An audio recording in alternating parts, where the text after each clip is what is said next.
Good morning, good afternoon, good evening. On behalf of the United Nations Economic Commission for Latin America and the Caribbean, ECLAC, UNCTAD, and other partner organizations, we would like to welcome you to this session, which is part of the Global Services Forum, having sessions yesterday, today, and tomorrow. And this session in particular will discuss the important issue of how to promote the participation of developing regions in global information and communication technology enabled services trade. The specific objective of this session is how to increase the understanding of crucial factors and policy interventions that drive developing countries' successful participation in the IT-enabled services trade. We would like to separate both domestic policies but also foreign policies related to foreign direct investment and the facilitation of international trade in services. And we will also looking into factors that are related to the pandemic and how the pandemic has been changing some of these crucial factors. And to start this session, I would like to please give the floor to three participants for the opening remarks, starting with Mario Castillo, Director of the International Trade and Integration Division, of which I am also a member. My name is Nano Mulder, and I'm heading the International Trade Unit within that particular division. Please, Mario, the floor is yours.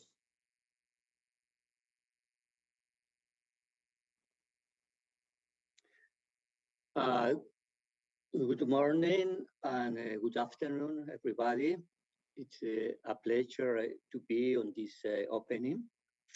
Dear Mr. Wingfield, Director of Regional Program of Alliance for Democracy and Development with Latin America of the Konrad Adenauer. Dear Mrs.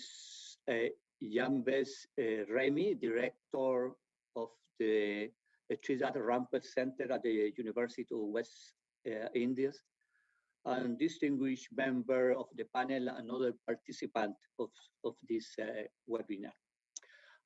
Let me start to say that the topics that bring us together today, it's of great relevance for the Latin America and the Caribbean countries. The service facilitation by the information and communication technologies or modern services have accelerated their growth during the COVID-19 pandemic worldwide. Since 2020, the digital transformation of firms and the government has accelerated, partly due to mobility restriction. We observe in the region new asymmetries and a digital economy at 3 speed. Leading country on one side, average country, and also lagging countries in the digital economy. It's urgent to close digital gaps between countries and consolidate the regional digital strategy. Today, the region represents only 2% of the world export of these services. The participation is much lower than other services, such as tourism and trade in goods. That is between 5 and 6%. The region must promote modern services and export to diversify the economy and export, taking advantage of the fast rising demand of this demand activity. In the current context of the recovery, digital transformation and the services to support this process take on even greater importance. The consolidation of the regional digital agenda acquires strategic importance under the ILAC 2022 agenda coordinated by ICLA, the country of the region seek to deep the regional digital market. To this end, government are promoting a strategy that stimulates cross-border electronic and digital commerce, but integrating digital infrastructure. Also promoting the harmonization of national regulation, guaranteeing the free flow of data with respecting current regulation of each country, fostering trade facilitation, improving postal and logistics services, and promoting regulatory framework that leads innovation in the digital payment services. Also, the formation of the network of research and policymakers around the promotion of the services sector and its international trade in Latin America and the Caribbean, called REDLAS, has also been important. It would like to acknowledge in particular the support of the CAS ADELA program to the REDLAS activity. Today panel review some of the key factors for the development of modern services based on the experience of country inside and outside Latin America and the Caribbean. In Latin America, Costa Rica and the Dominican Republic form two interesting cases in this area. The experience of the other countries in Africa and Asia, and also reviewing. In addition to national policies, the export success of country depend on trade, foreign direct investment, tax agreement. Without going into detail, I would like to highlight some critical factors that have emerged from the work at ICLAC and its partners. These include support COVID-19, include digital transformation, such as modern services, e-learning, telemedicine to increase diversification. Accelerate and deepen both national and regional digital market. Increase investment and regional integration for modern and resilient transport and logistics.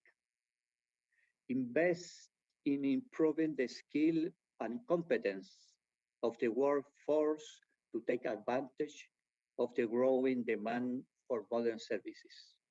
Increase public and private collaboration to create an attractive ecosystem and cluster for both investment and national supportive of modern services.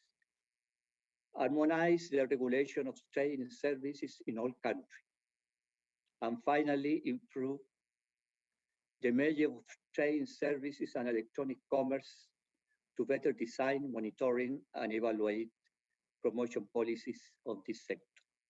Several of these factors will be highlighted by the panelists. I wish you an excellent webinar. Thank you so much. Thank you, Mario, for these opening remarks on behalf of ECLAC. And now I'd like to pass the floor on to Wingfield Weg. Wingfield is the director of the regional program Alliances for Democracy and Development with Latin America, the ADELA program of the Konrad Adenauer Stiftung based in Panama. Please, Wingfield.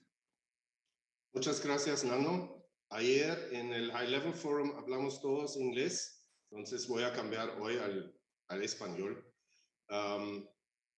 Déjenme comenzar primero con darles la bienvenida.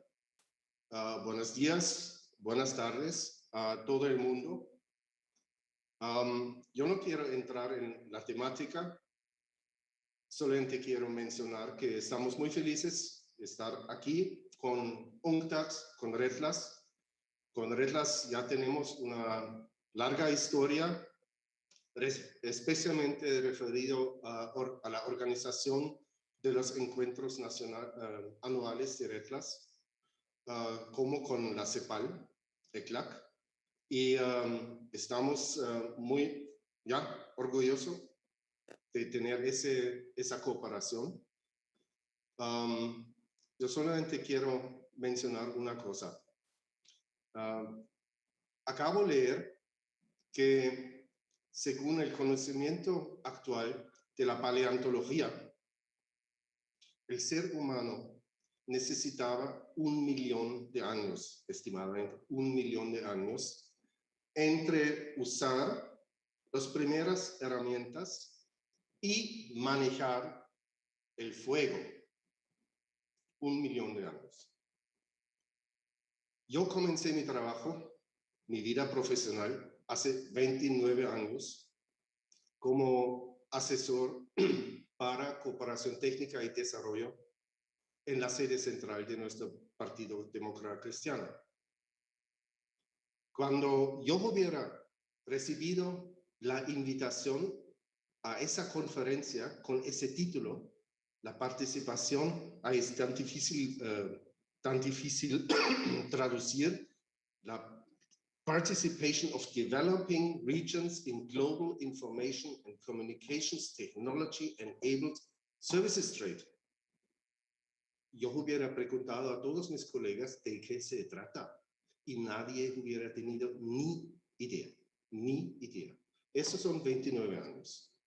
Siempre hay que pensar un poco y tener en mente cómo ha cambiado el mundo, con qué rapidez en los últimos 2, quizá 3 décadas, y no va a ser más lento, va a ser más y más y más rápido. Esto solamente como un pequeño pensamiento cuando leí 5 veces el título, y yo espero que tenemos una muy interesante discusión. Los panelistas están de altísimo nivel, entonces ya esperamos que tenemos una muy buena y interesante conferencia. Muchas gracias y saludos desde Panamá.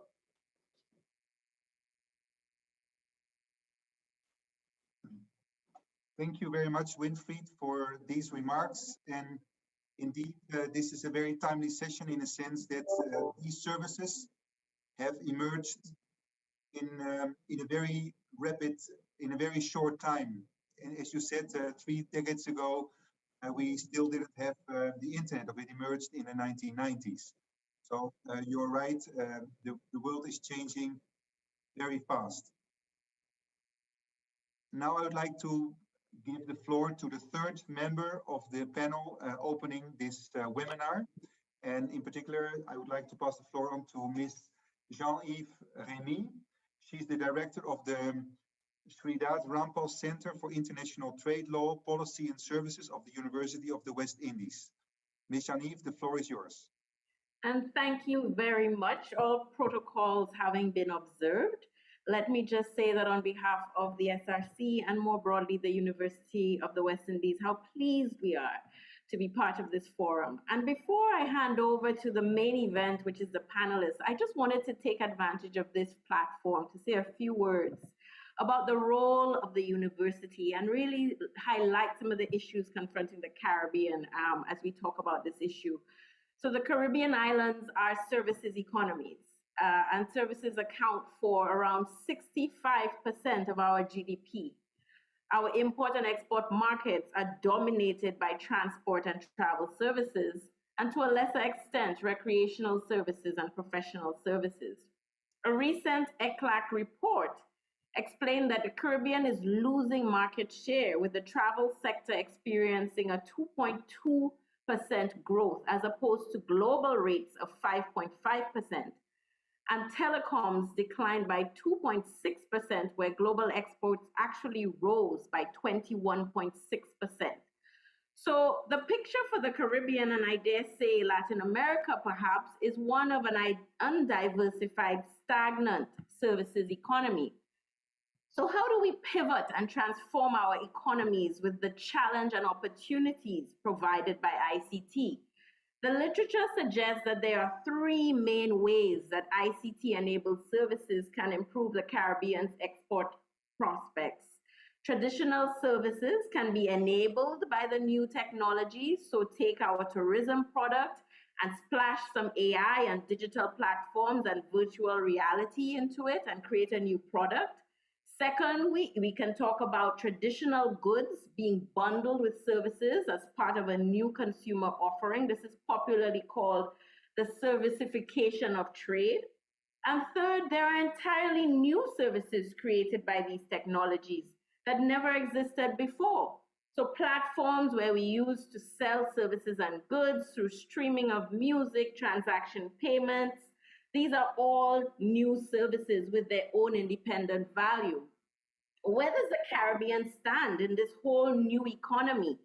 And why are we not seeming to reap the full benefits that immersion into the knowledge and digital economy promise?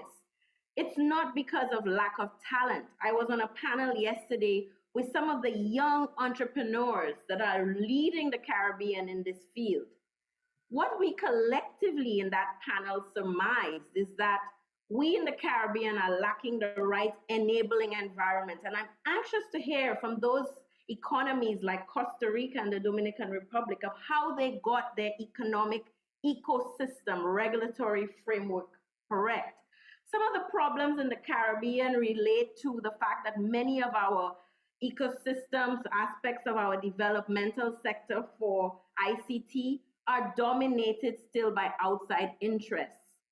Software industry, for instance, all of the region's tax, social security, and licensing departments spend more than $100 million plus a year.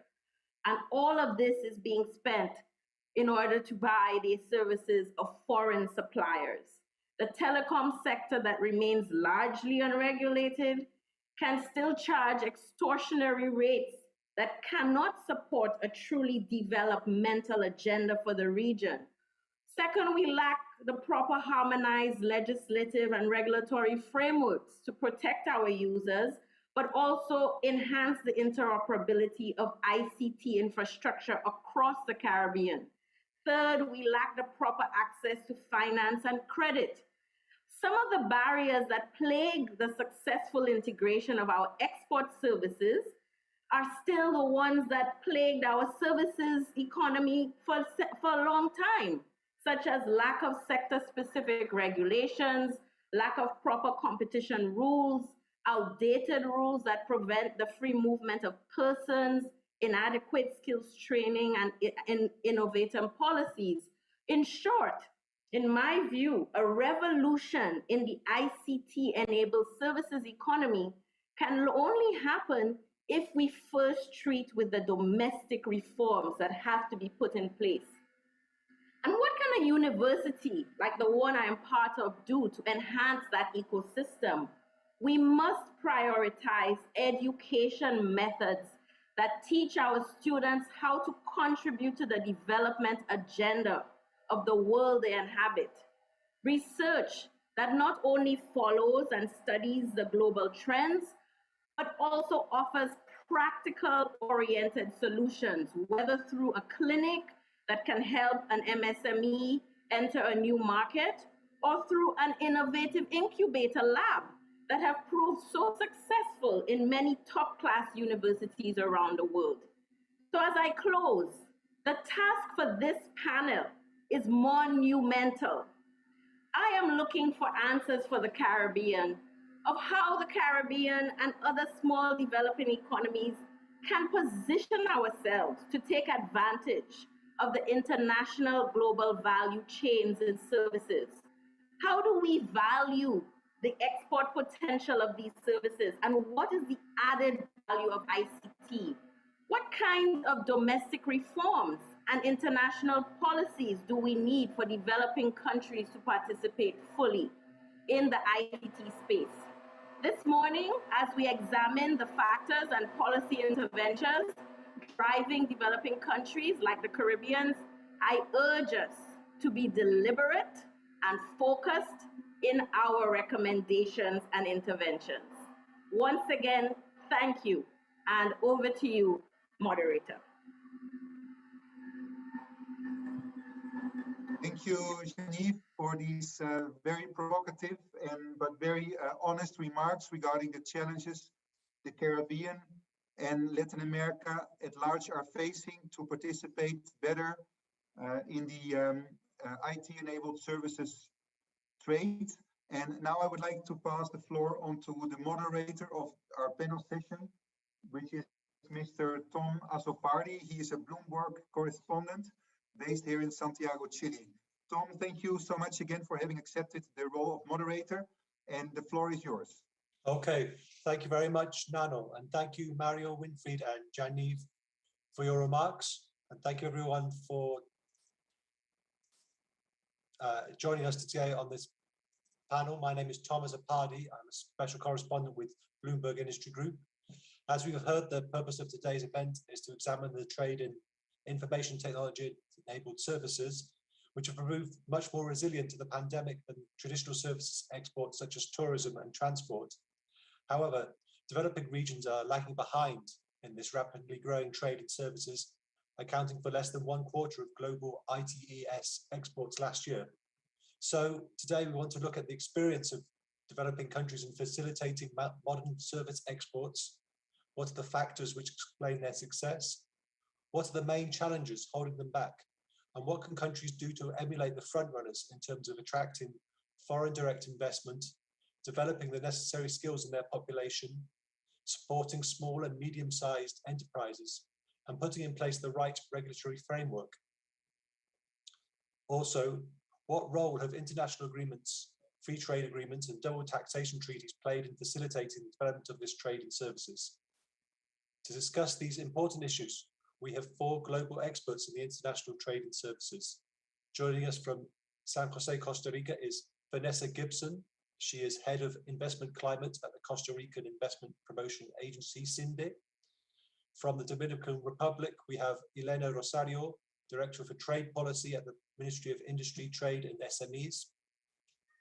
Rupa Chanda is Director of the Division of Trade and Investment and Innovation at the United Nations Economic and Social Commission for Asia and the Pacific, ESCAP.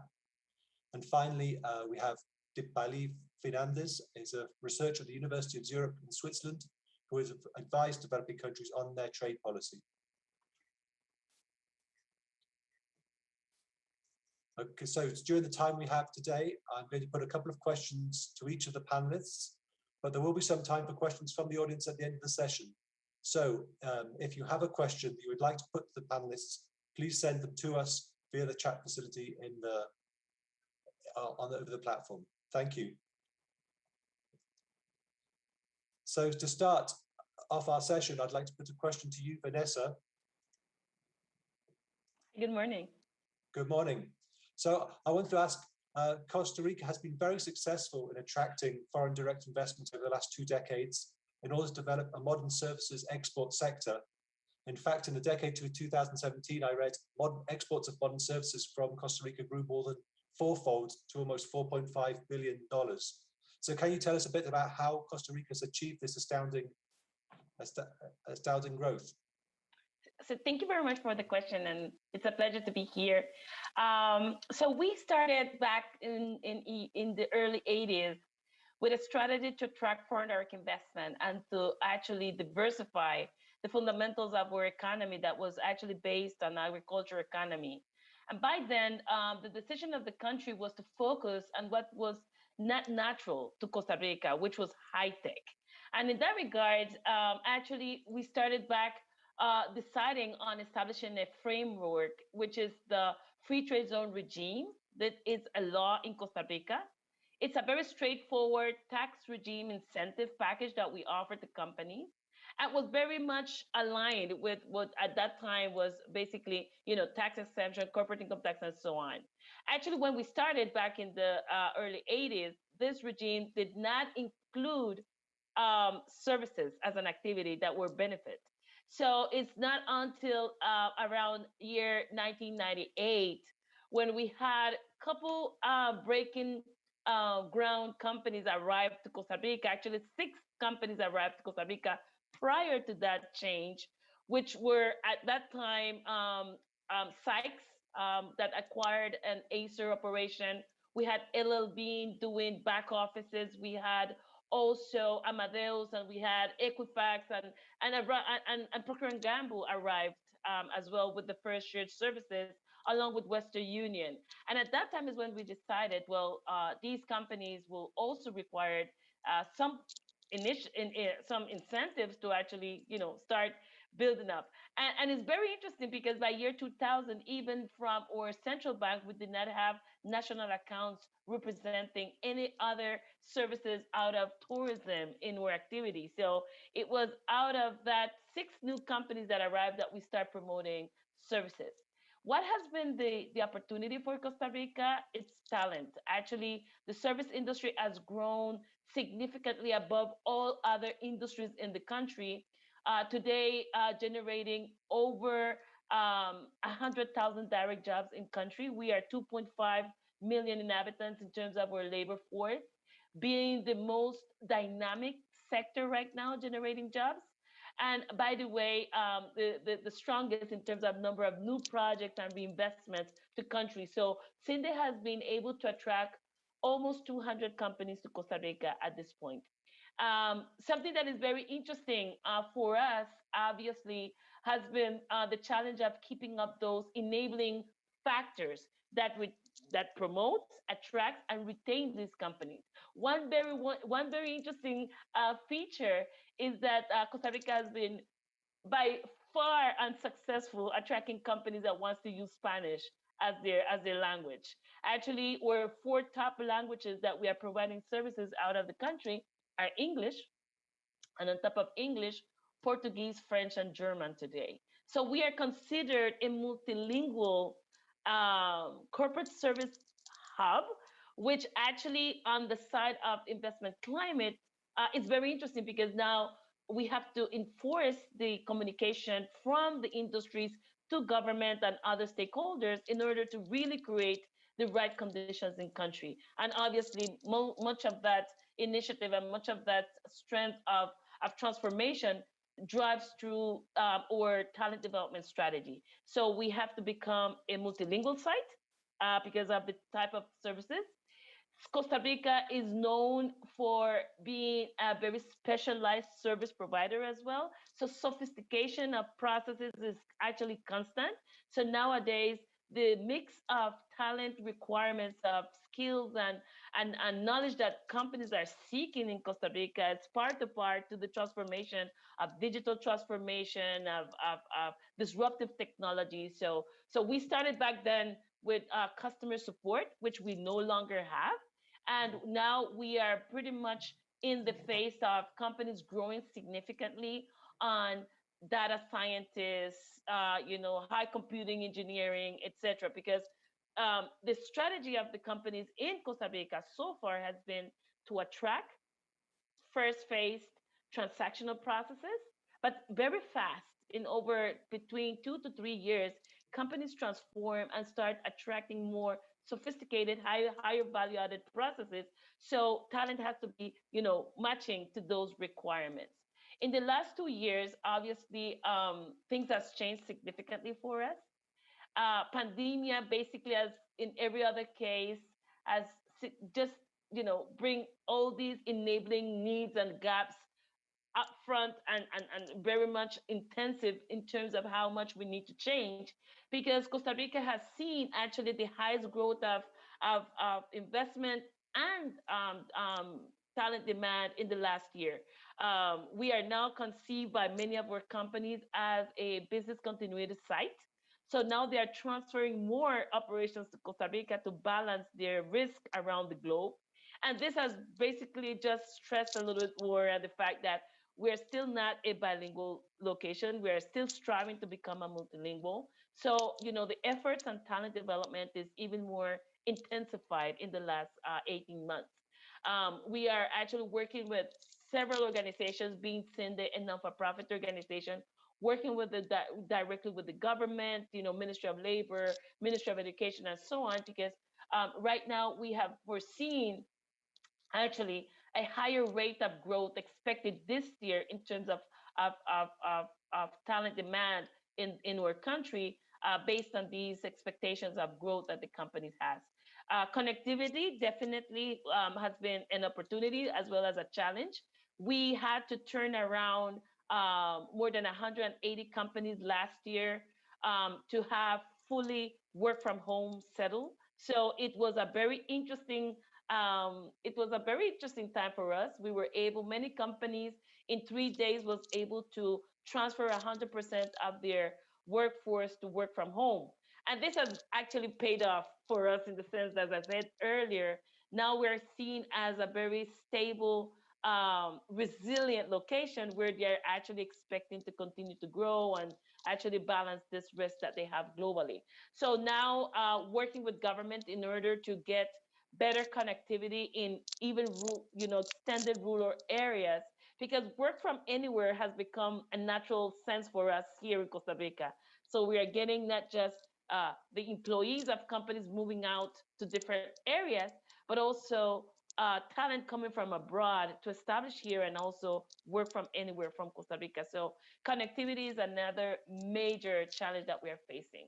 So we actually at CINDE, it's very clear that the effort of the government in terms of building the right conditions are relying strongly on education development, which not necessarily falls on the traditional concept of education. We are actually going through a shift of paradigm from traditional educational system and knowledge transfer to lifelong learning type strategy, where we need to retool, reskill, upskill. I mean, all the skills that we can try to develop, and there is where we're working hand to hand with companies.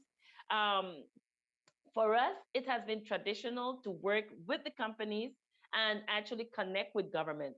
Now we are actually trying to strengthen that communication that needs to flow in a much faster and easier way, because companies today are not just hiring, they are training, they are developing programs, they're doing a lot in terms of how they are building up the talent that they're needing. So we need to transfer some of that knowledge also to our academia, also to our government officials, etc. So that's the role that CINDE is playing right now. How much of the global experience that is happening around with non-traditional educational platforms such as Coursera, Udemy, all these nano degree certifications and so on. Now we are actually being very aggressive in country in order to build up these programs. We are running several pilots. We have tested us directly in coordination with companies, several of these platforms for language skills, for technical specialization certifications, and others, in order that we could cope in terms of how fast companies are expecting to find new talent in market with these new skills and actually transform the talent they already have within. So we are seeing these this COVID and post-COVID era as one of great opportunity, obviously great challenge, because to move the fundamentals of a structure of an educational system of a country takes a lot more time than what the market is requiring. But we are having these constant conversations and presenting to government models that have been proven, at least at pilot level, that actually justify much of those changes that we expect. Excellent. Well, thank you, Vanessa. That sounds like it's very exciting to be working in your sector at the moment. If I can turn to you, Elena, in the Dominican Republic.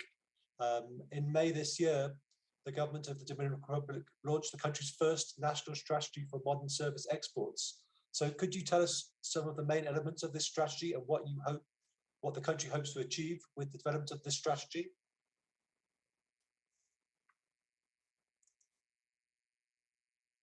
Yes, thank you, Tom. Bueno, I would switch to Spanish. Okay, no problem. Bueno, buenos días a todos. Un placer para mí estar aquí en este panel con todos ustedes. Agradecer a CEPAL, a la UNTAC y a todos los organizadores del evento por invitarnos a compartir con ustedes. Partiendo de la premisa del efecto dinamizador que tiene el sector de servicios modernos y sobre todo el potencial en la economía local y mundial, la República Dominicana cuenta con la primera estrategia nacional de exportación de servicios modernos, la cual fue lanzada el pasado 5 de mayo de 2021. Es una estrategia que tiene como objetivo mejorar las competencias de los recursos humanos, modernizar los aspectos normativos e institucionales a través de la creación de iniciativas que fomenten la atracción de inversión extranjera directa, lo cual estimula la creación de nuevos servicios, promoviendo también a los mercados internacionales y aprovechando los beneficios establecidos en los acuerdos comerciales que la República Dominicana tiene vigente. La estrategia cuenta con 5 pilares fundamentales, los cuales van desde desarrollo de capacidades. En este pilar se describen los procesos que permiten mejorar las competencias y habilidades de los recursos humanos del sector, combinando la formación para el empleo y la competitividad, el desarrollo de habilidades blandas y la capacitación continua y actualización de conocimientos para incrementar la productividad laboral y el fomento a la innovación. Como segundo pilar, tenemos en la estrategia los aspectos normativos e institucionales, lo cual define políticas, estrategias, regulaciones, instrumentos normativos para tener una mejor gobernanza del sector, generando sistemas de información para la formulación, seguimiento y monitoreo de algunas estrategias o políticas o incentivos que pudieran mejorar y apoyar el desarrollo del sector de servicios modernos. Un tercer pilar es el de inversión y financiamiento, donde se contempla el abordaje de las políticas e iniciativas y acciones públicas y privadas que favorecen el acceso al financiamiento del sector, incluyendo el diseño de productos, financieros especializados, captación de recursos para el desarrollo de la estrategia y mecanismos de operación público-privadas. Como un cuarto pilar de esta estrategia también está el ecosistema, que aquí creamos las condiciones de un entorno de valor agregado, un estímulo a la investigación y el análisis de tendencias globales en el sector que permiten incorporar elementos de vanguardia y creación de nuevos servicios y su actualización constante para el reforzamiento del sistema del comercio de servicios. Como un quinto pilar está la promoción de mercados, que va orientado a la definición de estrategias y análisis, acceso y consolidación en la participación en los mercados internacionales, incluyendo estrategias focalizadas en nichos específicos, integración a las cadenas globales de valor y atracción de inversiones estratégicas para la exportación y aprovechamiento de los acuerdos comerciales vigentes. Estos esfuerzos que hemos estado realizando para llevar a cabo esa estrategia han traído como resultado iniciativas numerosas, como por ejemplo, pudimos establecer 5 mesas sectoriales, las cuales están sobre temas como economía naranja, que ahí incluimos las industrias creativas y culturales, tanto los sectores y subsectores. También tenemos una mesa de estadísticas que se encarga de recopilar y levantar toda la parte de datos estadísticos en comercio de servicios, junto con todas las instituciones que son recolectoras de datos. También tenemos una mesa sobre logística y transporte y servicios profesionales, que también incluyen todos los sectores y subsectores que tienen este entorno económico. Y por último, tenemos una mesa de tecnología de la información y comunicación, que igual que las demás tiene todo un sinnúmero de sectores que incluyen un espacio de consulta, de levantamiento de información, pero también de coordinar las acciones que hay que hacer para hacer efectiva la implementación de la Estrategia Nacional de Servicios. Realmente estas mesas sectoriales han sido de mucho provecho para la República Dominicana, porque ahí se han dado la congruencia de muchos sectores en los cuales pudimos determinar cuáles eran las necesidades, cuáles eran las limitaciones que tenían y cómo pudimos también ver los desafíos que afrontaban esos sectores y hacer una estrategia que diera resultado a esa necesidad que esos sectores tenían y a ese a ese entorno económico global que estamos ahora mismo aportando. Hay también el proceso de ese levantamiento de información y desarrollo de las mismas consultas. Hicieron con más de 40 instituciones que estuvieron con nosotros, sector público y privado, acaparando más de 10 sectores y subsectores, dentro de los cuales pueden destacarse cine, moda, animación, diseño gráfico, softwares, videojuegos, call centers y BPOs, servicios logísticos, artes visuales, artes escénicas, música y todo el servicio profesional que incluye a muchas profesiones. También realizamos consultas en modalidades de entrevistas virtuales y presenciales a estos sectores que componen las 5 mesas sectoriales. Y obviamente todo ese trabajo también se hizo en el marco del Comité Nacional de Servicios que tenemos en República Dominicana, que es un órgano institucional que compone instituciones del Estado, donde aquí pudimos tener ese encuentro público-privado, donde nos dio las herramientas para poder tener una estrategia con éxito. También hicimos capacitaciones implicando más de 150 personas de diversas instituciones públicas y privadas a nivel nacional e internacional. Tuvimos un webinar también con mejores prácticas internacionales y por lo que podemos decir que esta estrategia es un antes y un después para nuestros sectores, lo cual lo estamos enfocando a que se puedan desarrollar a nivel local para que puedan exportar y acceder a todos los mercados internacionales, llevando el talento dominicano a todo el mundo. Muchísimas gracias, Tom. Muchas gracias, Elena. It sounds like a very promising program. Thank you for sharing it with us. Now, Rupa, I'd like to turn to you. I mean, despite the success of countries such as Costa Rica, Latin America lags behind other emerging regions in the development of the service export sector, especially when compared to some economies in Asia. Could you give us an overview of the digital services trade in the Asia-Pacific region?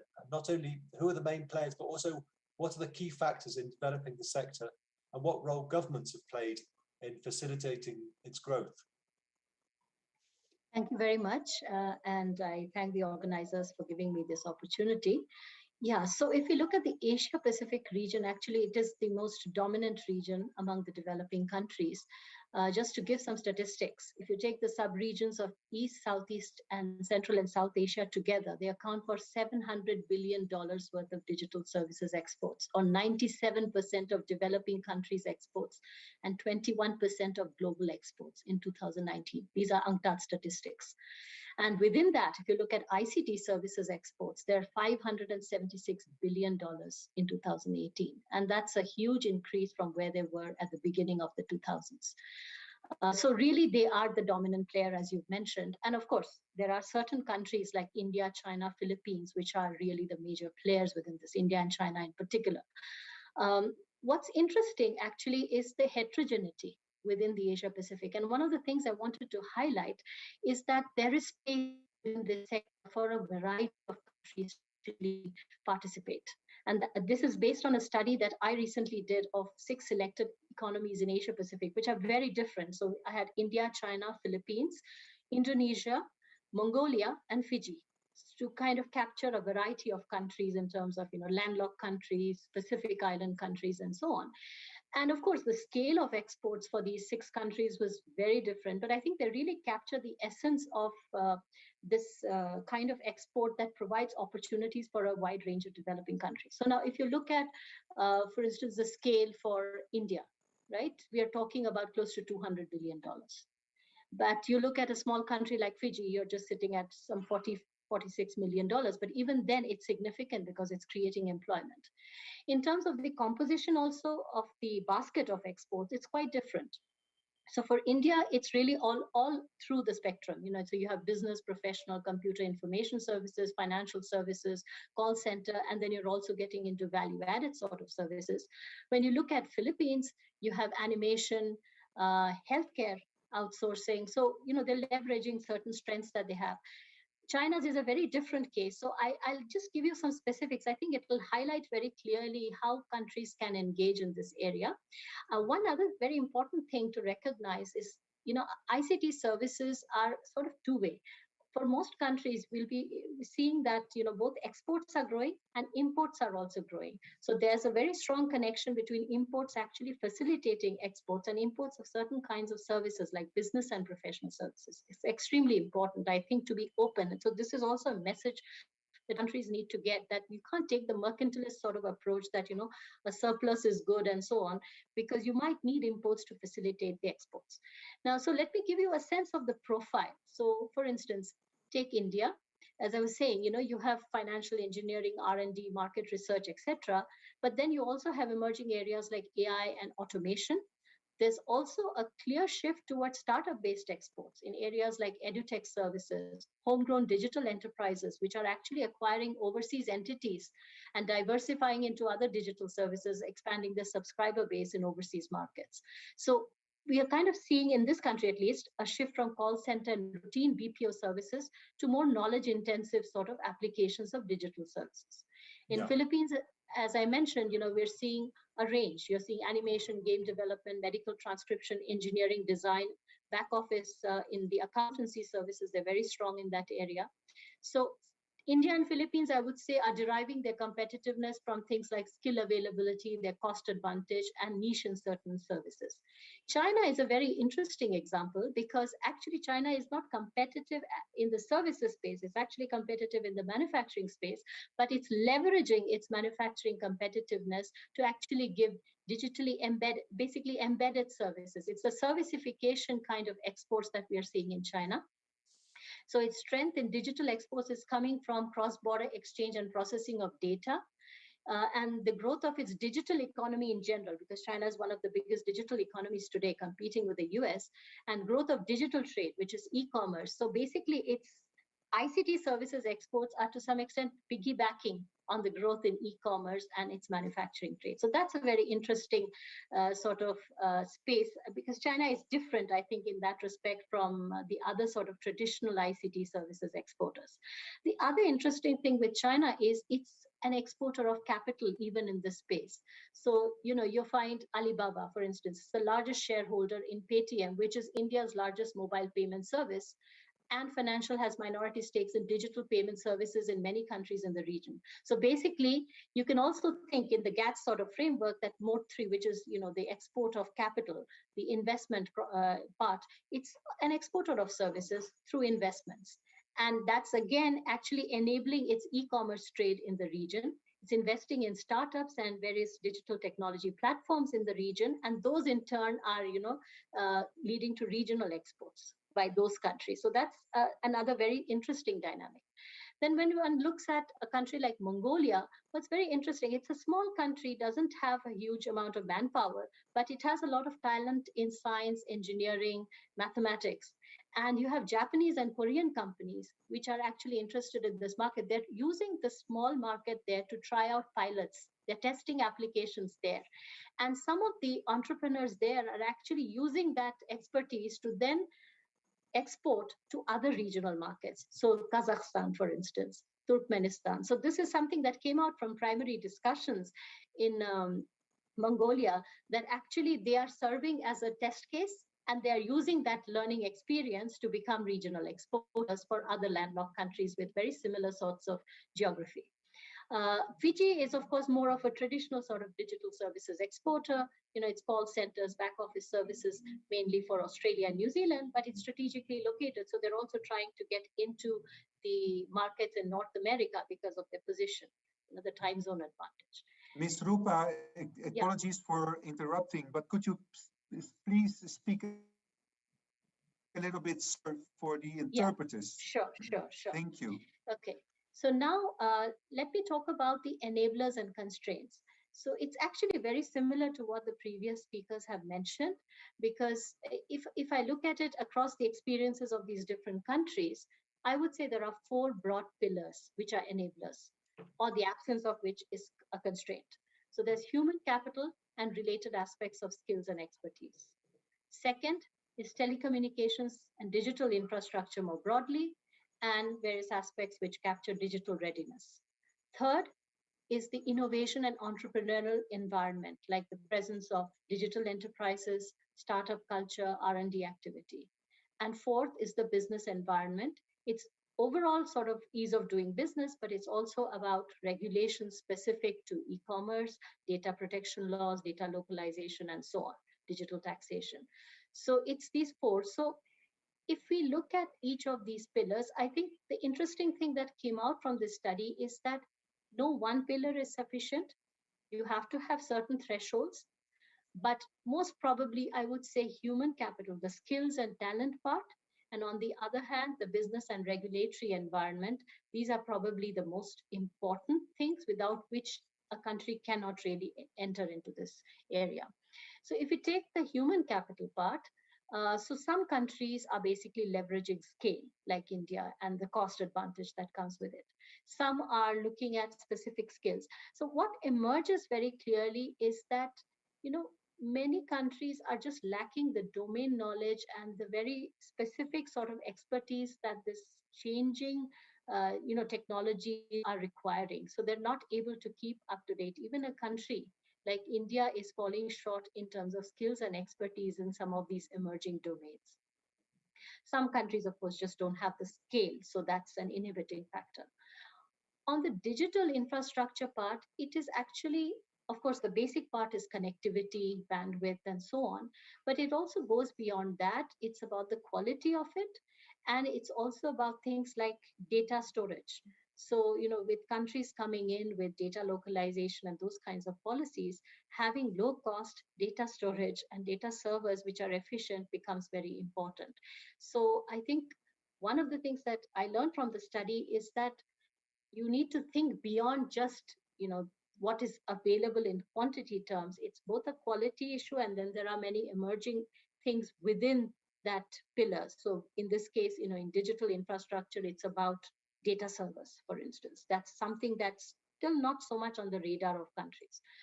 On the innovation and entrepreneurial ecosystem, the kind of laws that you have for startups, the tax incentives that you give, all these play a very important role. And you have countries like China, which are actually having a lot of pilot zones where they're trying out applications, and then if they work well, then you expand them. So an environment which enables failures, entry of new business models, that's extremely important. And one of the things that emerged from the study is that absence of such an environment, like we found in the case of Mongolia, you don't have targeted policies for startups. You don't have fiscal incentives. You don't have a competitive procurement process to award contracts to startups and new digital enterprises. Those can become inhibitors.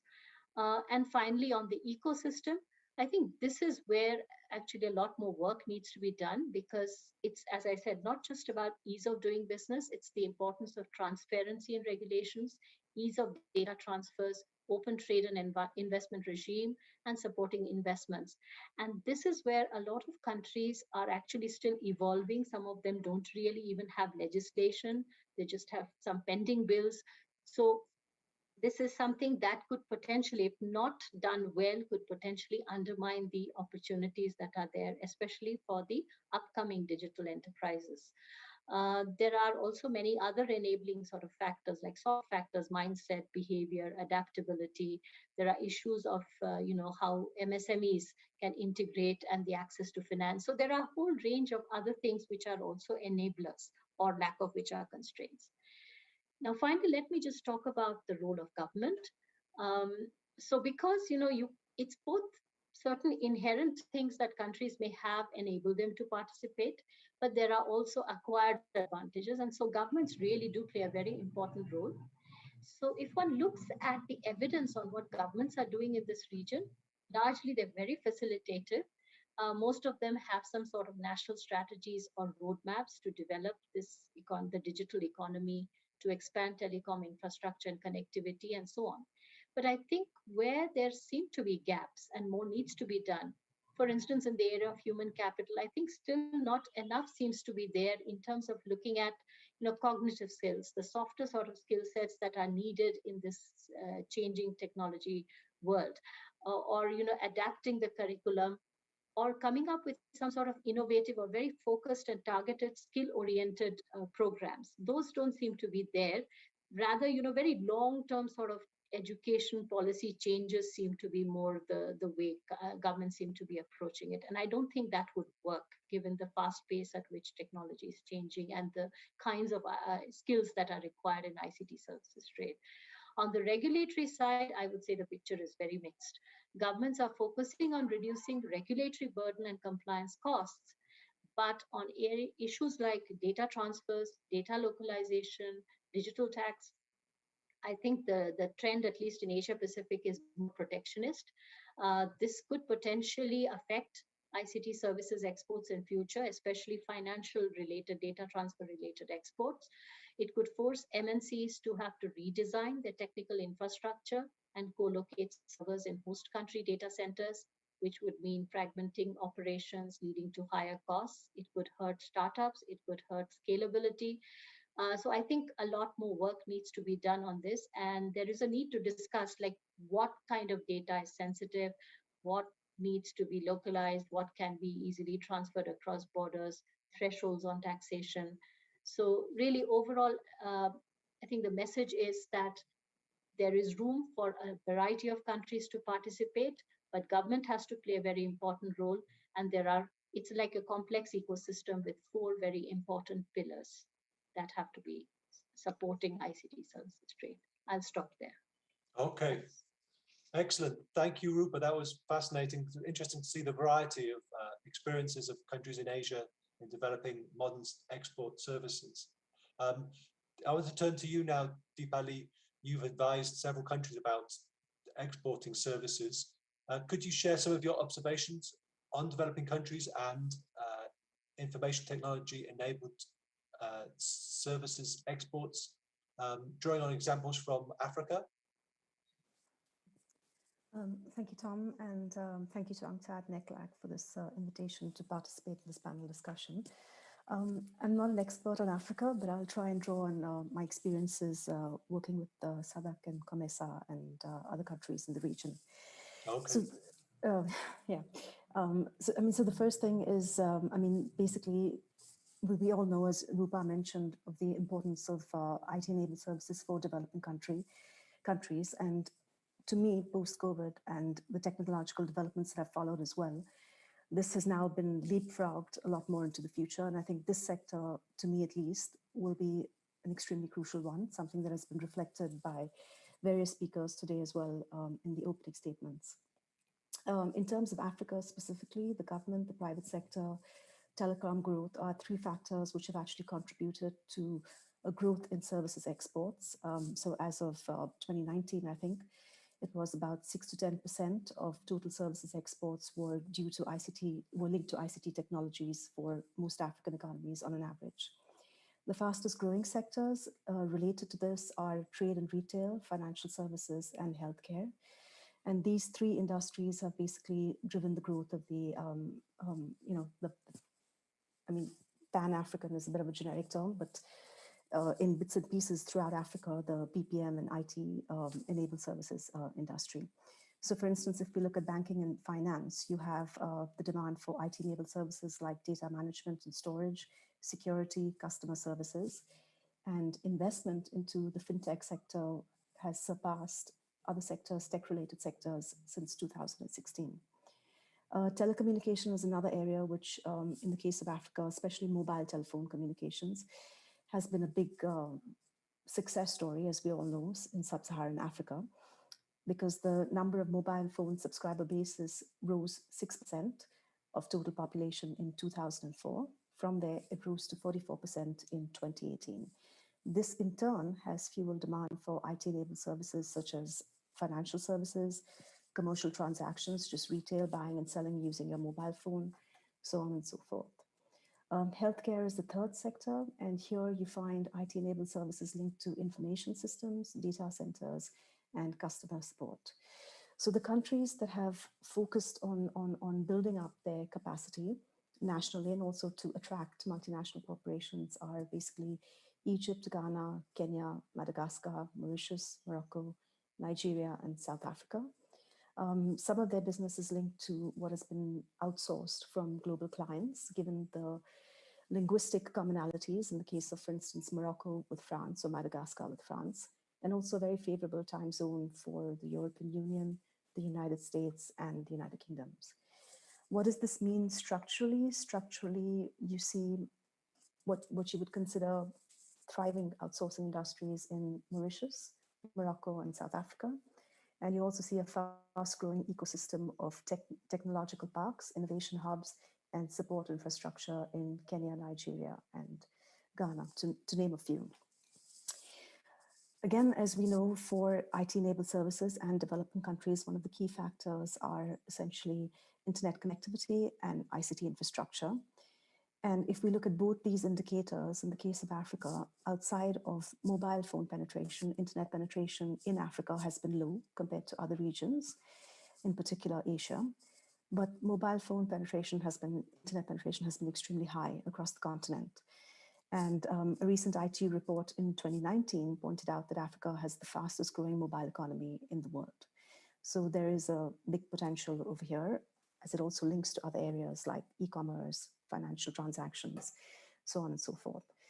ICT infrastructure is an area where there can be a lot more progress. And here we have the countries that have an interest in the industry that have developed, Kenya, Nigeria, South Africa, that have developed their ICT infrastructure, but there are several other countries that lag behind, but are looking at public-private partnerships to develop this, Mali and the Democratic Republic of Congo, for instance. I think Rupa spoke a lot about the enabling environment, and in the case of Africa, this enabling environment has been a mix of different components: incentives, access to finance, skills, upgrading of skills, greater private sector partnerships, SEZs, and regulatory environment. Skills development is an important point that Vanessa also made as something that will be crucial going to the future. And I think this was a point that Nano had made in 2020 in one of his presentations, where he quoted a World Economic Forum statistic that said that basically 54% of people will need to be upskilled in the future going forward.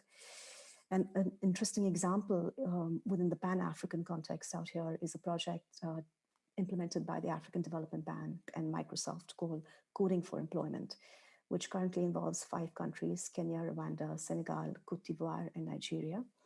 And here what they've done is create a range of different IT-related courses and classes and made them available online, by phone, and through physical presence. One of the key impacts of all this move towards ICT-enabled services, IT-enabled services, has been a huge jump in financial inclusion, which is a big development benefit for the continent, because the number of adults that had access to financial services grew from 170 million in 2012 to 300 million in 2017. So this is a big jump, which is largely attributable to mobile phone usage and linked services. In terms of opportunities, I think Rupa made a very important point on heterogeneity. Diversification was one of the key reasons why developing countries have been considering IT-enabled services, to diversify away from traditional sectors of agriculture, manufacture, in the case of Africa, tourism and construction. But an added benefit is also the value add and enhancing the traditional sectors as well. So for instance, if you have agriculture, which is a traditional sector, how can you link it to providing information services linked to commodity pricing, for instance? So this kind of, building up the traditional sectors while also building up your inherent strengths, whether it's human capital or whatever. A second consideration is to look not just, services exports externally as in outside the region, but also within the region, and also at your own national markets for your own consumers, basically. I mean, Yaniv talked about building up national competitiveness, and I think this is important. I mean, COVID has taught us one thing, and that's that we can do a lot of things online, whether it's health, schooling, education. A lot of things can actually move online. Second thing that has also been mentioned is regional and global supply chains. MSMEs are crucial. In Africa, 85% of people are employed in the informal sector, and a large proportion of the informal sector is SME driven. So involving SMEs is crucial. And a last point would be basically the potential of diaspora.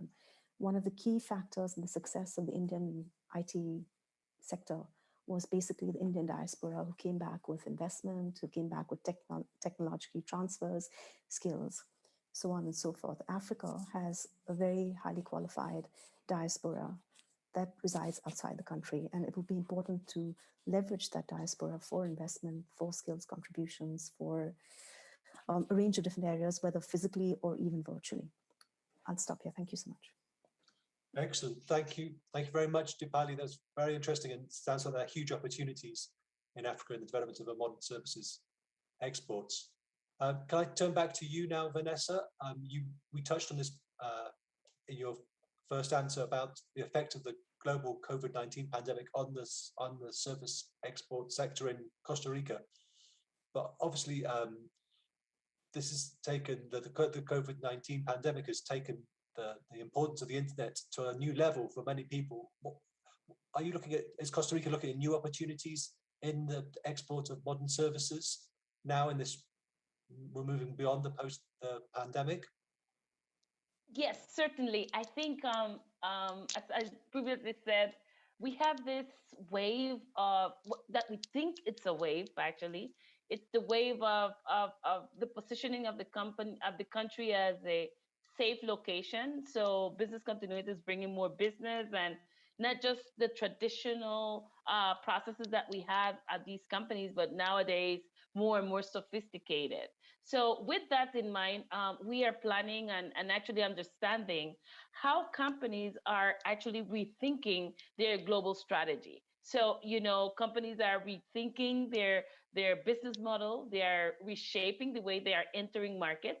So that will actually require that different settings of the processes that they might want to shift to different locations. And with that, the mix of talent that they are looking for, where we see much of the stress right now. So we are actually, not to say we have already a plan settled, because actually we're trying to understand there's a lot of uncertainty. When you go back to your corporate contacts, they're still figuring out what they're going to do globally. So to say specifically in Costa Rica, it's still blur.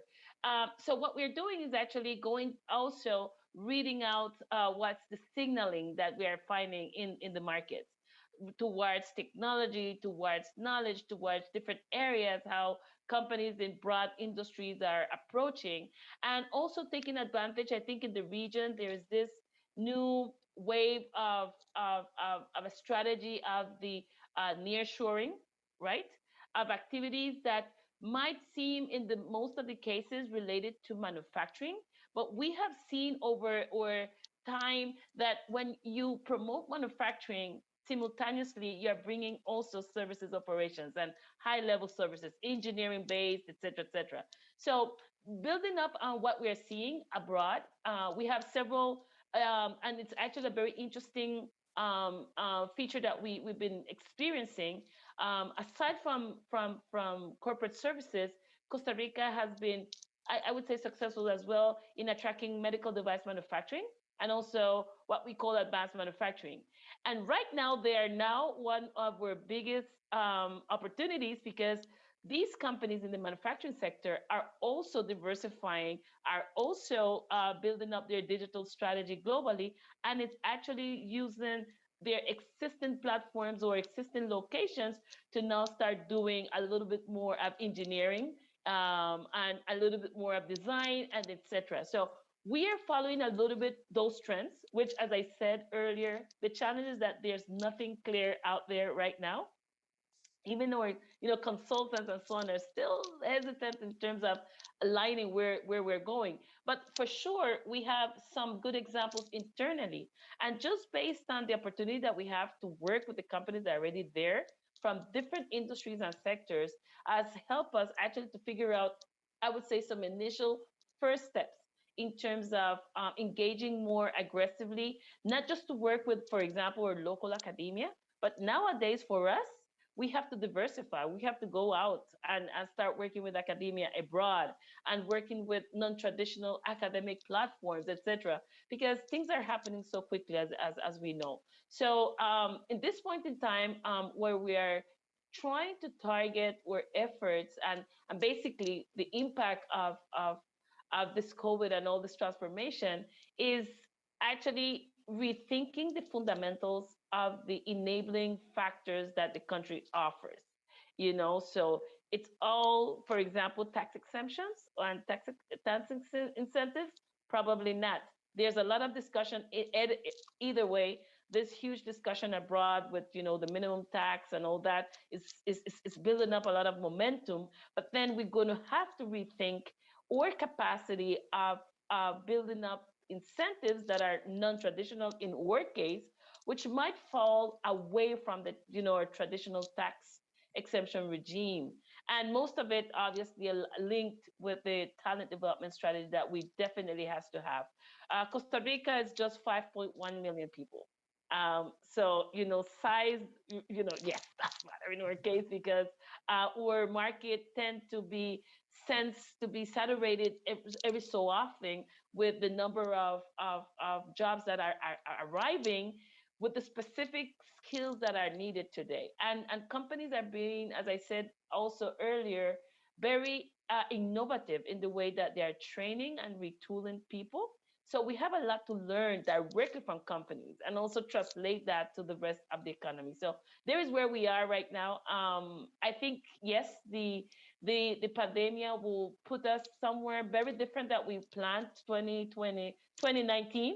We were not near where we are right now. And actually we are still, as I say, fuzzy in terms of the highlighting where we are in the midst of starting a new government term by next year, which is also challenging in terms of the huge transformation in terms of regulatory and investment climate itself.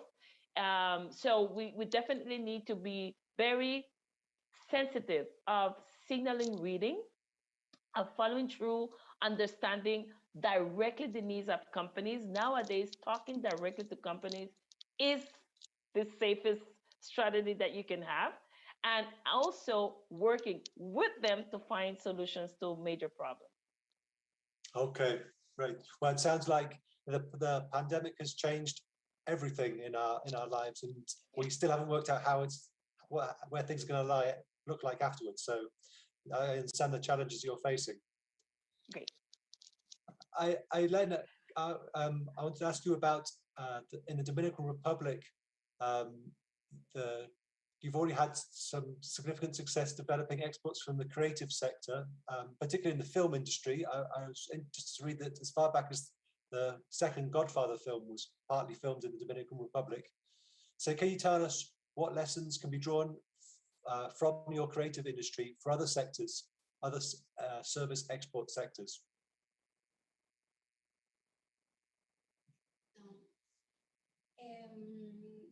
Claro, la industria creativa se ha constituido en una oportunidad para todos nuestros talentos con vocación artística, cultural y de investigación, quienes han podido generar desarrollo y crecimiento económico a través de sus ideas. Nuestro país ha logrado una importante transformación de su canasta exportadora, pasando básicamente de una especialización de bienes primarios a una basada en servicios. Y es que para el 2019, ese sector de servicios representó el 59.7% del Producto Interno Bruto, lo cual se constituye como el mayor peso de nuestra economía, con exportaciones que van desde los 9.345.6 millones, según estadísticas del Banco Central. De estas, las industrias creativas y otros servicios modernos representaron el 12% del total de las exportaciones de servicios, por lo que nuestro país da pasos muy firmes a la inclusión de todos nuestros sectores a la economía internacional. Y esto es en especial el caso del mercado cinematográfico, que gracias a la facilitación otorgada por la Ley 108-10, se han realizado 350 producciones audiovisuales extranjeras, más de 15.000 millones en inversión extranjera directa y más de 2.500 empleos directos. De acuerdo con un estudio del Banco Interamericano de Desarrollo BID del 2018 sobre economía creativa en América Latina y el Caribe, en la República Dominicana contamos con 2.042 empresas de ese sector, las cuales están divididas en 650 de artes visuales, 494 de educación cultural, 380 de audiovisual y radio, 371 de empresas de libros y publicaciones, 87 de artes escénicas y espectáculo y 60 de música. Lo cual podemos evidenciar que con la Estrategia Nacional de Exploración de Servicios Modernos que hablaba anteriormente, pretendemos justo eso, abrir puertas a un abanico de nuevas oportunidades dispuestas para el desarrollo de los talentos nacionales e impulsarlos al mercado internacional, apoyando de esta forma los servicios tecnológicos profesionales y, claro, los de la industria del conocimiento y creativo, desde diseñadores gráficos, cine, audiovisual, videojuegos, entre otros. También el país ha estado trabajando en diversos proyectos que fomentan el desarrollo de la industria moderna. Entre ellos, tenemos un registro de proveedores de servicios con el cual estamos haciendo un levantamiento de información sobre las empresas y personas que quieren y pueden exportar servicios a fin de disponer datos que nos permitan apoyarlos en el acceso a los mercados internacionales. También pusimos en marcha un programa de Empaga tu Talento, mediante el cual incluye información, capacitación, coaching directo a empresas para ayudarlas a exportar su conocimiento a los fines de establecer alianzas que puedan aprovechar mercados a nivel regional. También pusimos en marcha el programa Dominicana Creativa, a través del cual estamos apoyando a las industrias creativas y culturales con ejes de acción que incluyen data y medición y también un estudio de impacto económico de la industria de cine y diseño de dashboards sectoriales. Parte de estos desafíos más importantes que lo tenemos en la economía creativa es la inserción de tecnologías digitales emergentes que conllevan una transformación profunda de los modelos productivos y de consumo. En respuesta a este reto, el Ministerio de Industria, Comercio y MIPYMES coordina el grupo de trabajo Economía Digital dentro de la Agenda Digital 2030 de la República Dominicana, desde el cual estamos elaborando propuestas de acciones que garanticen justamente la incorporación de tecnología a todos los sectores productivos, incluidas la economía creativa.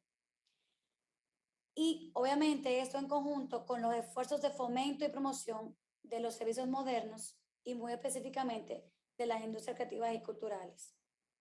Muchísimas gracias, Tom. Gracias, Elena. It's very interesting to hear all the variety of creative industries that are being developed in your country. Now, I wanted to turn to you, Rupa. Information technology has obviously been critical for developing modern services exports. So what can countries do to leverage IT to increase these kind of exports? And also in the Asia Pacific region, how important have trade agreements been between countries or groups of countries for facilitating service exports? Yeah, so actually, one of the interesting things is all these enabling factors that we are talking about, the investment in the digital infrastructure or skilling, creating a better business environment. I think what happens naturally is not only does that promote the exports of these services, but in turn it promotes the growth of the digital economy, more inclusive sort of business models.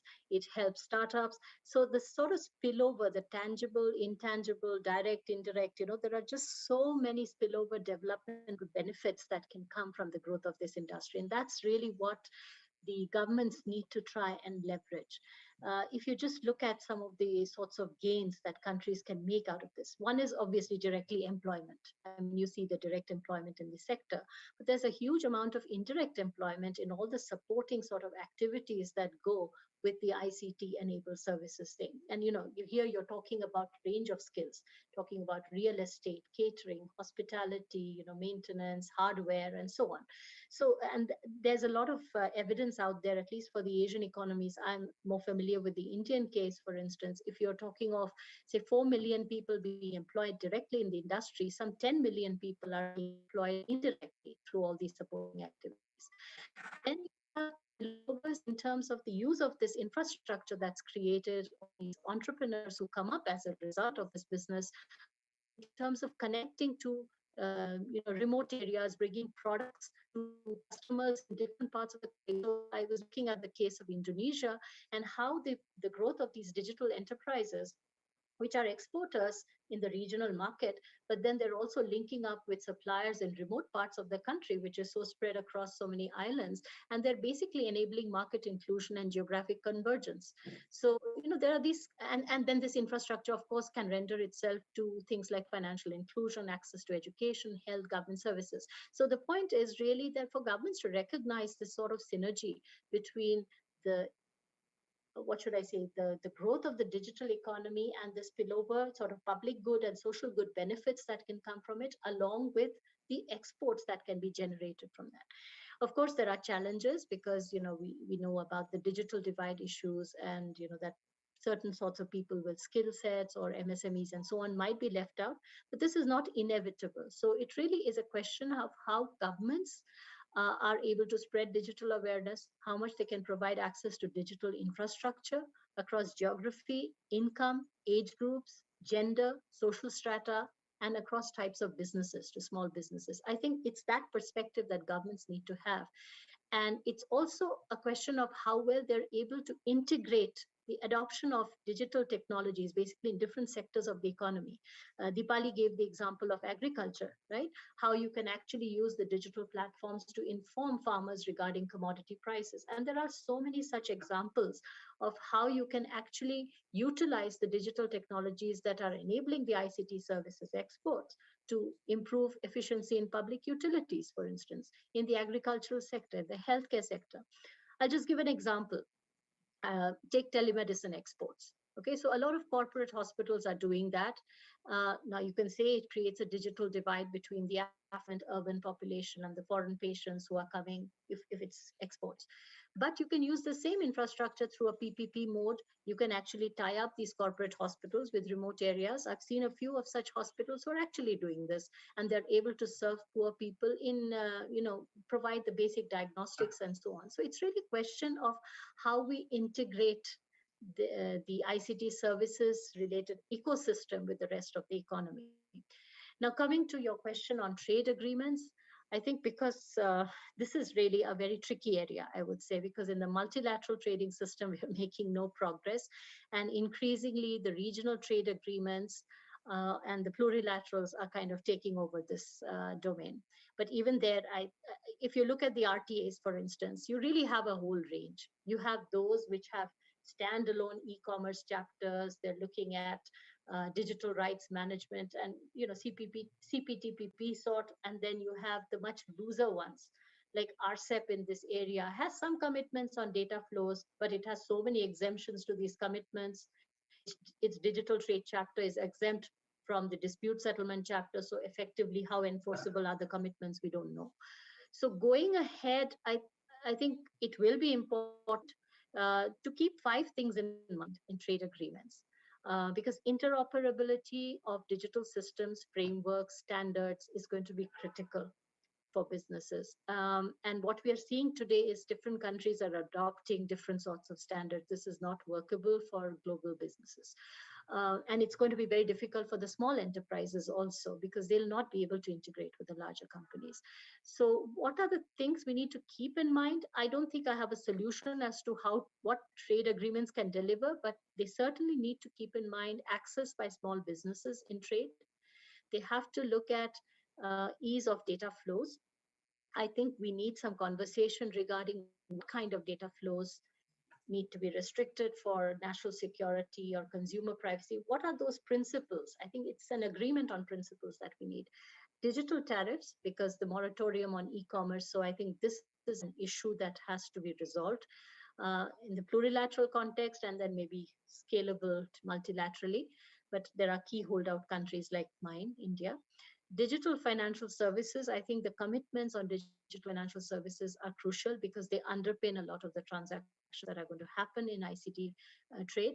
And of course, the commitments that countries make in terms of the market access conditions.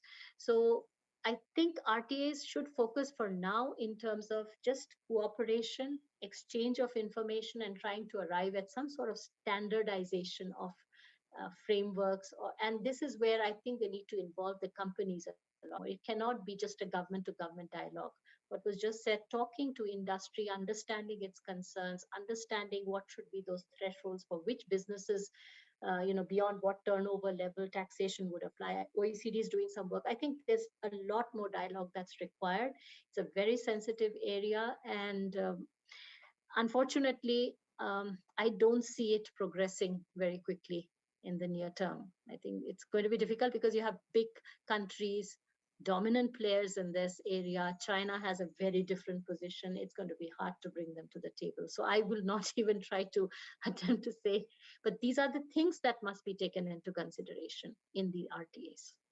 Okay, Thank you. Excellent. Thank you, Rupa. That was very interesting. It sounds like trade negotiations are going to remain a challenge for the world going in the coming decades. So, but Deepali, I wanted to ask you another question on a similar issue. I mean, how important have these the issue of service exports been in the trade agreements that are being negotiated? I mean, among the emerging markets that you're watching. I mean, for example, in the African Continental Free Trade Agreement, are issues that affect modern service exports being resolved in these agreements? Well, I mean, I think, like Rupa mentioned, it's a tricky area. And there's really a lot, and I mean, a lot of constituencies. I mean, wherever in the world you are, I mean, whether it's the WTO or regional, wherever in the world you are, and the stakes are so high as well, that this is really a kind of I would agree, a tricky area at this point in time. But I mean, if we take something as simple as, what are we talking about? We've talked about ICT services, ITES services, e-commerce related services, computer related services. So just the terminology differs in different fora, in different places with different people. So I think the first thing would be, just to take stock and understand the concepts and how they apply before, looking at it in the trade negotiations context, and also the implications of these concepts, because just the terminology alone has implications for classification, what you're going to be committing to, the trade negotiations, the sectors, the subsectors, policy, the applicable regulation.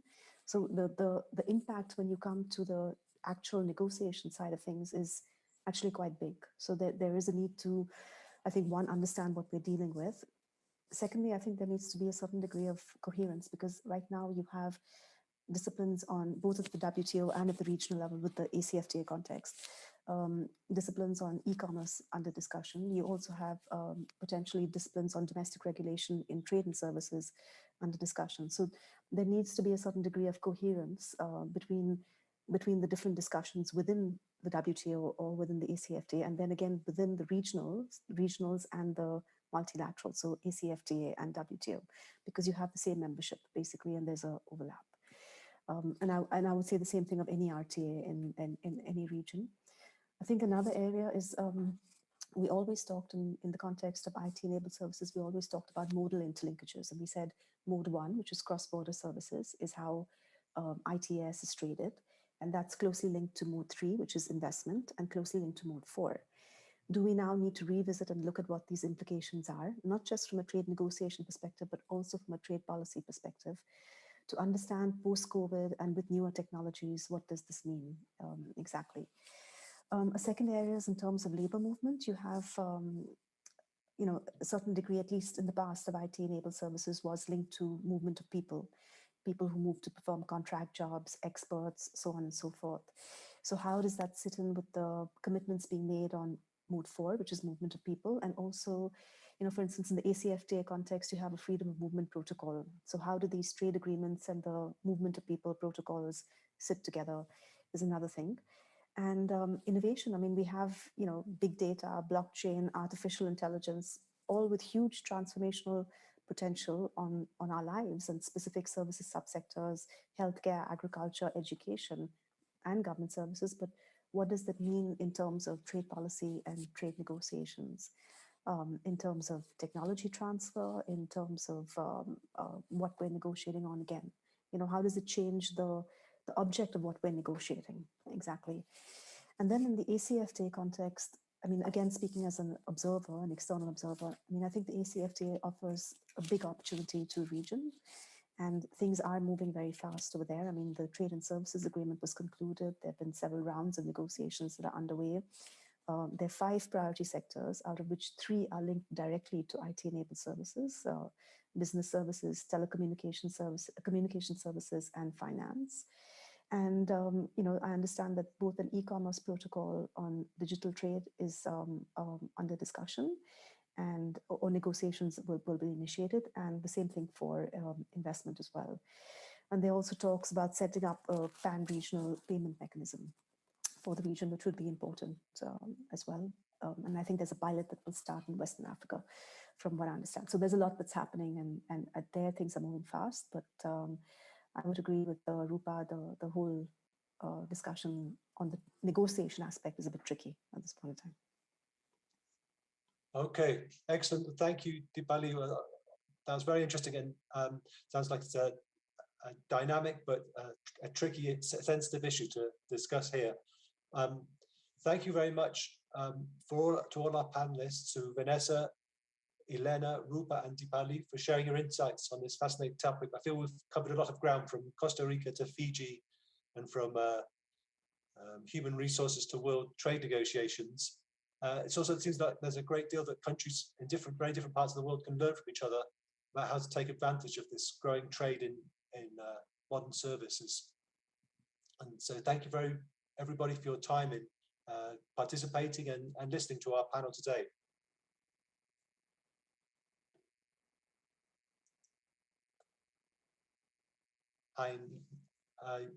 Nano, are you there? Yes, I'm here, Tom. Thank you so much for moderating this excellent panel. And now we are going to take a couple of questions from the floor, from the participants, and they can be addressed to different panelists. The first question, which is directly to Vanessa Gibson of CINE, and actually a question from Scarlett Bonder, asking what impact from the pandemic has Costa Rica seen in the ICT-enabled exports? I know, Vanessa, you've addressed a lot of issues of the opportunities and the challenges the pandemic has raised for Costa Rica, but if you can give us some specific insights on how the ICT-enabled exports have been going up or down during the pandemic. So can you please comment on that issue? More than happy, and thank you for the question. Yes, we actually had a peak of our exports in the ICT sector. Actually, we already get to the $6 billion exports. It's been a constant growth, and beyond what we were expecting, probably a slowdown in the last year. We actually had a significant increase of the level of exports in our services industry, as well as the level of employment, as I mentioned earlier. So we are also expecting, based on our estimations for this last 2 quarters, that we probably will have a significant increase, continued significant increase in the level of exports of ICT industry. That is compensating, obviously, the impact on our tourist industry, which has been severely impacted compared to previous levels pre-COVID, and the local activity, but mainly industries such as agriculture and transportations and so on. So the external sector for us is what balanced much of the continuity of growth for the country. So we are seeing a much, I would say, very important increased numbers for advanced manufacturing, medical device manufacturing, and mostly from the ICT industry for us. Excellent, thank you, Vanessa. And we have another question from the audience. I mean, this addresses an issue that you mentioned as well, that the importance of consulting with companies when you're developing the regulations for the modern service exports.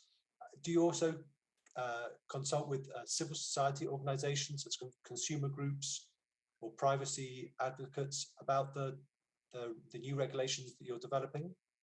Yes, we have a, well, we work with different silos of topics and so on, especially when we think about regulations for the labor market and so on. We are actually partnering with not just, the companies that we're seeing what their needs, but also validating that with the rest of the economy. So, these regulations would actually enforce the conditions of the country in general. So we work with, and we consult with chambers and with other social groups and civil groups as well to make sure that, we are seeing both.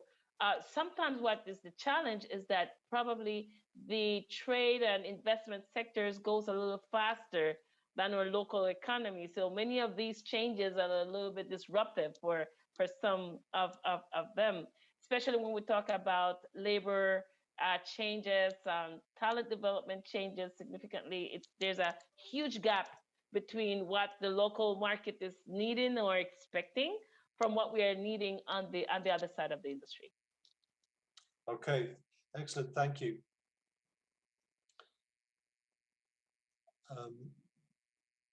So, Tom, if there are a few other questions coming from the audience, and one question we may ask maybe Rupa to respond is with regard to I will read the question, which is the following. Data localization does not seem to have harmed Chinese startups or scalability. Startups in developing countries mostly sell their digital solutions to big platforms. So how can governments make sure the country benefits from startups? Even if data localization does harm startup scalability, governments requires data to be stored locally for other reasons because they have to consider other factors beyond startup scalability. For example, the EU's General Data Protection Regulation. Australia requires data to be stored locally for privacy reasons. New Zealand requires tax data to be stored locally so it can be checked for tax evasion. The United States requires defense data to be stored locally, etc. So many examples of countries imposing regulations regard to local storage. Do you think governments should give up all these policies that require data localization because the only policy they should have is what helps startups scalability? Rupa, can you address this issue, please, Yes, from the sure. Asian context? Yeah, so I think I was not trying to say that governments should not have any sort of regulations concerning data flows or what can be localized. What I was trying to get at is there needs to be a bit more harmonization or convergence across countries.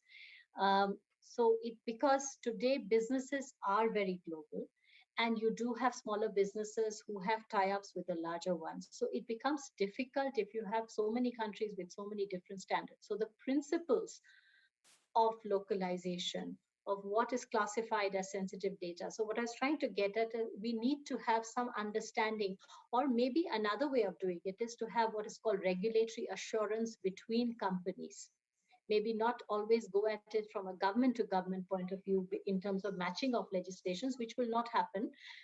Obviously, principles may converge to some extent, but the body of the legislation and the provisions and so on will differ depending on the sensitivities of countries. So never am I saying that national security, consumer privacy, none of these are concerns. But see, if GDPR is a constraint, now how do you get around the constraint? Well, you have the safe harbor between the EU and the US. Are there ways, mechanisms of working it out? Can you work it out B2B? So that's what I was trying to get at. And in terms of, benefits, I think we have to change the way we look at benefits. If the startup is selling its solutions to the larger platforms, it's fine. But those applications are also there for benefit of local consumers. It's not always that it's purely for export. So some of the applications and services that are developed can also benefit, in terms of local education solutions, health solutions, financial inclusion solutions, and so on. So you need to create that environment that the rest of the economy is in a position. That's the point I was trying to make, that you can integrate the other sectors and people have the capacity, they have the digital awareness, they have the connectivity and so on to also benefit from this. So it's not about cross-border e-commerce. It will also benefit the retailers within the country and the consumers within the country. So that's the way we need to look at benefits. And benefits are not just about, taxing the transactions and getting some revenue out of it. That's another big area, of discussion, which is digital taxation. So I'll stop there. Thanks. Okay, thank you, Rupa. It's very interesting to hear your point of view on that issue. And there's another question here I'd like to put to Dilapi. It says, developing countries and least developed countries can export workers via Mode 4 in services trade. What North-South free trade agreements do you know of which have enforceable, significant new Mode 4 market access for developing countries and least developed countries to developing countries, including visas for workers, including unskilled and skilled, with recognition of their qualifications?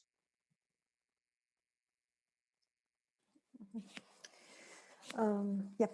Thanks, Tom. I mean, Mode 4 we know has always been a sensitive issue at the WTO and elsewhere. So, in the North-South context, I'm not sure of more recent agreements. There are some, I think, more with the bigger developing countries in the northern context, and I'm guessing those are based on pure commercial interest, essentially as a trade-off. They're mostly linked. The commitments that are made over there are mostly to high-skilled workers and in specific subsectors. In the South-South context, on the other hand, again, in the WTO as well, there's the LDC services waiver, which also made a reference to Mode 4, but because of the Doha development round and how things have kind of stalled right now, everything's a bit on hold.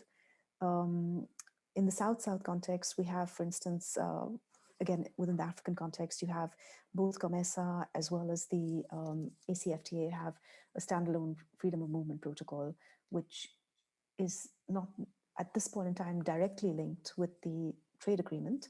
But the idea is that it would encourage, to begin with, movement of people linked to business, linked to commercial interest, and then move on to other areas. So, yeah, so I think it's a good question. It is a sensitive area. And I think countries are, in both the North-South and the South-South context, a bit wary about making binding commitments. What would be interesting to look at is the bilateral labor agreements, because here, since they're not completely binding, but are normally best endeavor, there tends to be a lot more flexibility, and that would be interesting to actually look into. Okay, excellent. Thank you very much then. Thank you, Dipali.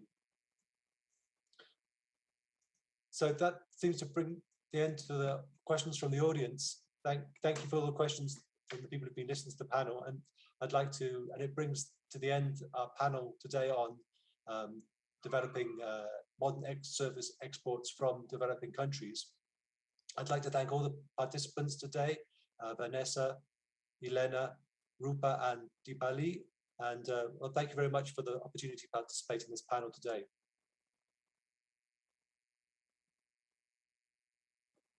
Thank you so much, Tom, for moderating this panel.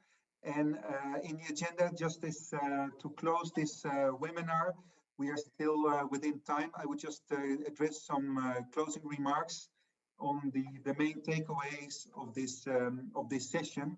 And I think it has been a fascinating review of trends in different developing regions, both from Latin America, from Asia, and also from Africa, regarding the main advances and also the challenges. I just would like to give some highlights of the main contributions from our panelists. And it was fascinating to hear Vanessa Gibson providing insights from the experience of Costa Rica. And Costa Rica has been a very successful exporter in Latin America and the Caribbean. Actually, it is the largest per capita exporter of modern services in Latin America. But as Vanessa has been saying, Costa Rica is a very small country of only 5 million inhabitants. So within the region, it is it's part of the largest exporters, but of course we still need to scale up the exports of modern services of other countries in Latin America to make the region really a significant player at the global level. And I think Vanessa has very clearly spelled out what are the opportunities of the pandemic for Costa Rica to move forward. but also she highlighted the very important challenges that this pandemic is raising for the future of Costa Rica in modern services world trade. And this is particularly linked to the retraining and the reskilling of people in working in the modern services sector. And as we know, the landscape of modern services is changing very fast. So for the country to remain competitive in this area, this retraining and reskilling is very urgent. And in that sense, a combination and collaboration with universities, with vocational schools, to make sure that the curricula are being updated is absolutely crucial. Now, from the Dominican Republic, I think we heard very interesting oversight of the actual plan that is being implemented to boost the participation of the Dominican Republic in modern services world trade. The participation of the Dominican Republic is still small, but they stand out in two particular sectors. One is the call center sector, which is already quite developed in the Dominican Republic, and also Elena has highlighted the important participation of the Dominican Republic in the cultural services sector, and in particular, the Dominican Republic has become a very attractive location for the film industry. And she has mentioned also some of the plans and the very important public-private collaboration that is ongoing to make sure that the Dominican Republic can reap the benefits of the changes going on in the modern services industry moving forward. Now, we had a very interesting presentation and comments by Rupa Chanda from UNESCAP. And of course, Asia is really the most important developing region. Just let us remember this huge imbalance among the three developing regions, where Asia is accounting for 97% of developing country exports, and developing country exports only account for 21% of global exports. So in that sense, there's still a lot of room to increase the participation of developing countries, and in particular, developing countries from Africa and Latin America that combined only represent 3% of developing countries' exports. And I think what Rupa has highlighted is that this large diversity of services that are being traded and room for many types of players in this very diverse range of industries that are available. And she's commented in particularly on the very different range of services being offered by India, the Philippines, and China, whereas where India and China, India and the Philippines are more present in services that are really exported as services, whereas in the case of China, they are an important player in the digitally embedded services that are part of manufacturing product exported to the rest of the world. Now, she highlighted also the importance of the innovation, the business environment, and the regulatory environment that play a crucial role in making sure exporters can really develop their products and services and sell them in other markets. And it's the combination of this complex ecosystem that makes or breaks the success of exporters, and in particular also of startups and SMEs that often play a very important role in the innovation and the upscaling of the country's participation in this type of trade. And of course, the role of government is very crucial, but as she also pointed out, it's very important to have like this continuous engagement of the government with the private sector to make sure that the countries can really thrive in global trade. Now, I think Deepali's remarks have also been very important, and although Africa is still a very small player together with Latin America in this type of services trade, I think some very positive messages come out from the presentation, in particular, that the very fast uptake of the use of mobile phones, smartphones in Africa really present a tremendous opportunity for different types of services related to retailing, e-commerce, banking and finance, health-related services that are really growing very fast. And even Africa is the developing region that is showing the largest growth rates in the last few years in these types of services. And I think also a very interesting remark was the potential role of the diaspora, of the African communities in Europe, in the United States and elsewhere, that can play a very important role in bringing capital and knowledge to the African countries to make sure that their growth really gets to the full potential. And I think finally, to wrap up the role, very important role of trade agreements, which we have addressed as well, and the very, very sensitive issue of labor mobility that still continues to be a very difficult area for many countries. But I think with the pandemic, we've seen that also the virtual mode can replace to some extent the importance of mode 4, labor mobility. But of course, that doesn't mean that the very important opportunities of both skilled and unskilled workers in the services sector is a very important area for developing countries to really leverage and benefit from modern services trade. So to the extent labor mobility could be included in future agreements, and foreign workers will be allowed to work in elsewhere in the south or in northern countries, it would present a major opportunity for developing countries to increase their participation in modern services trade. So these are my final remarks. Again, I would like to thank Tom, the participants, and also those that have made the opening remarks of this session for their excellent contributions. I thank you so much, and we look forward to the following sessions of the Global Services Forum. And I thank you again for your participation, and I wish you a good rest of the day or the evening. Thank you so much, and bye-bye.